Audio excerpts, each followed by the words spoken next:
My dear members, the last passage of the parasha of last week talks about the mitzvah of the talit.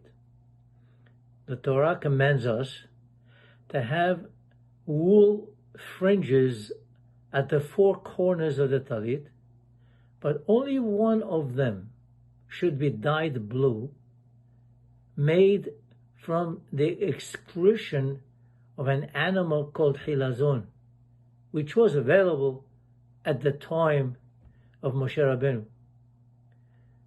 This passage, which talks about the talit, is followed by Parashat Kora'h, which talks about the great rebellion of Korah and his supporters. What is the connection between the parasha of Sisit and the Korah rebellion? Rashi tells us a story. Korah was mocking Moshe Rabbeinu publicly by asking him silly questions. One of them was about the talit.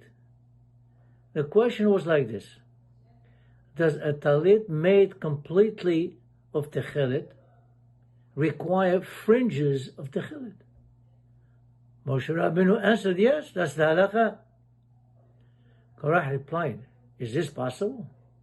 A talit made from a different type of cloth, like linen or cotton, one thread of techelet makes it kasher.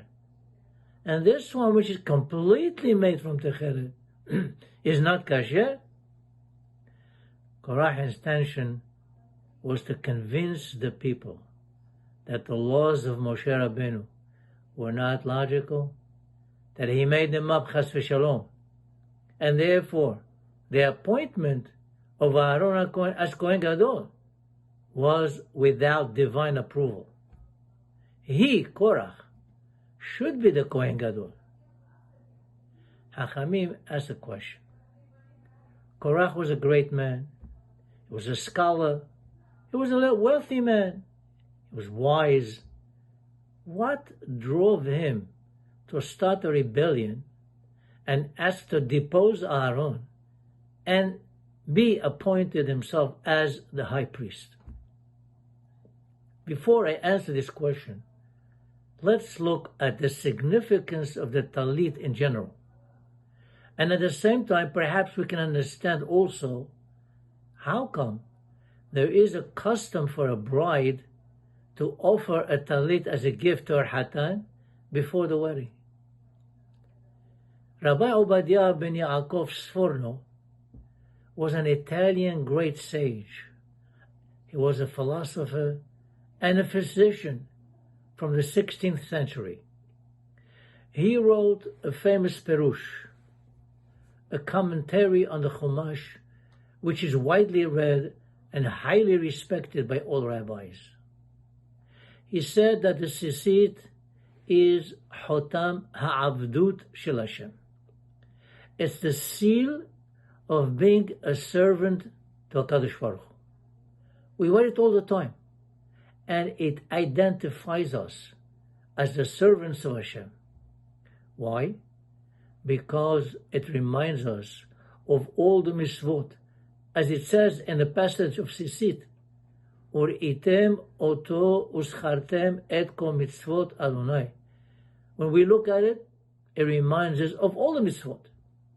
Perhaps this is one reason why we cover the bride and groom with a talit and the chuppah, to remind them that as they are building a new home, this home should be based on the 613 mitzvot of the Torah. Therefore, the talit is our uniform of being servants to the Borei Olam. And a true servant is the one who serves his master faithfully in every way, without omitting one bit, and without questioning the reason behind it. Let's say you tell your Abbot to do 100 tasks, and he says, I will do only 99 of them, but not 100. Then he is not a true Abbot. By definition, a Abbot cannot contradict or oppose his master. With this explanation, we can understand some important incidents which happened in the Tanakh. For example, the story of King Hiskiyahu. King Hiskiyahu was the 13th king of Israel. He was a great tzaddik, a Talmid Chacham. He made sure that all Avodah Zarah was abolished in his kingdom, and everyone, young and old, must study Torah and fulfill its mitzvot.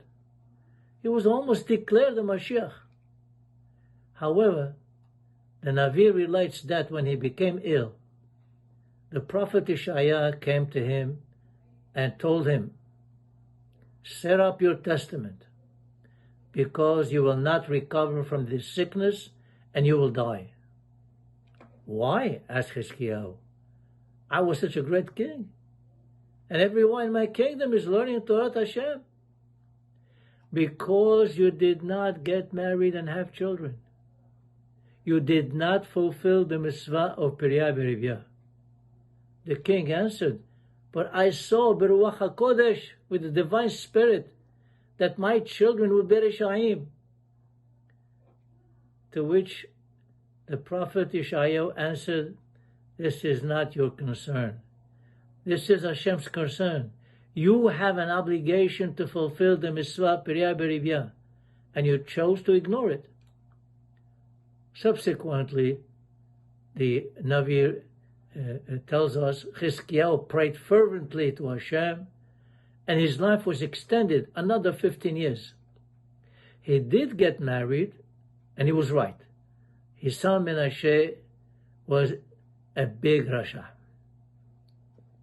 The question is, why such a harsh punishment for not having children? Many people can't have children. The answer is, he made his own heshbon. He used his own logic. I will not fulfill the mitzvah of Pirya Berivya because of what I see in the future. People who get married, they can't have children. It's a different situation.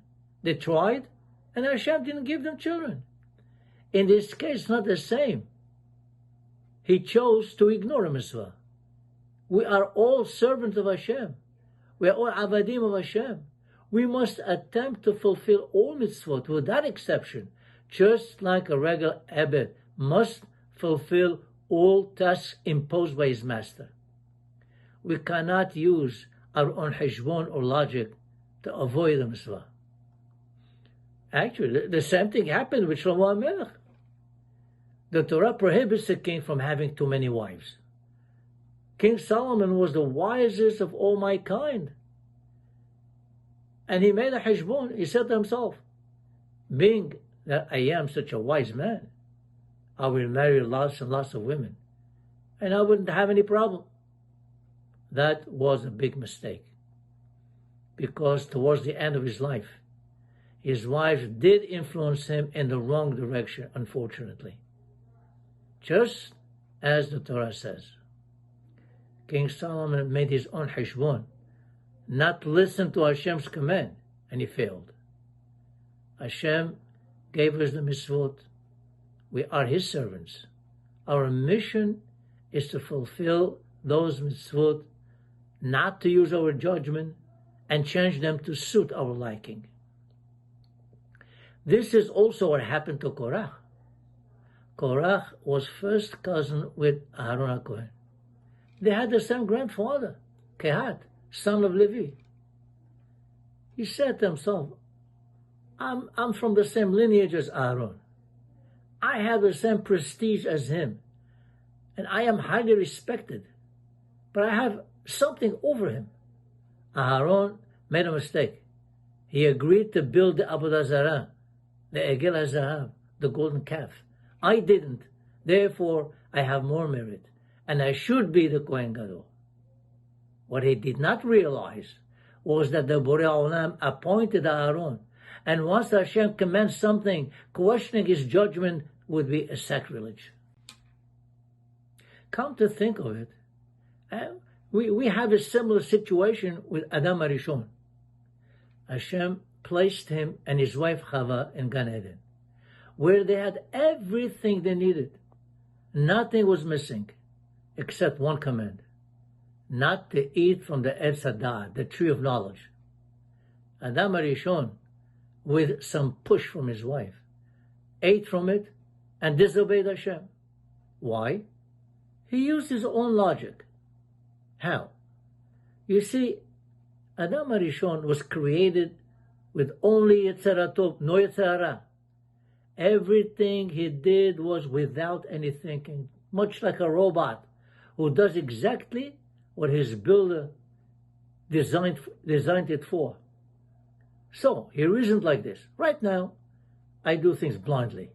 It's true I'm following the commands of Hashem, but without the Yetzirah Hara, there's no way I could do otherwise. So the reward is minimal. But if I eat from the tree of knowledge and I acquire the Yetzirah Hara, and then I will fight it, I will not listen to it, and still fulfill the commands of Hashem, that is a bigger Kiddush Hashem, and I deserve a bigger reward. This logic might seem plausible to you, but there is a big flaw. There's a big mistake, because just like King Chizkiyahu, just like King Solomon, just like Korach, he substituted his own logic for Hashem's command.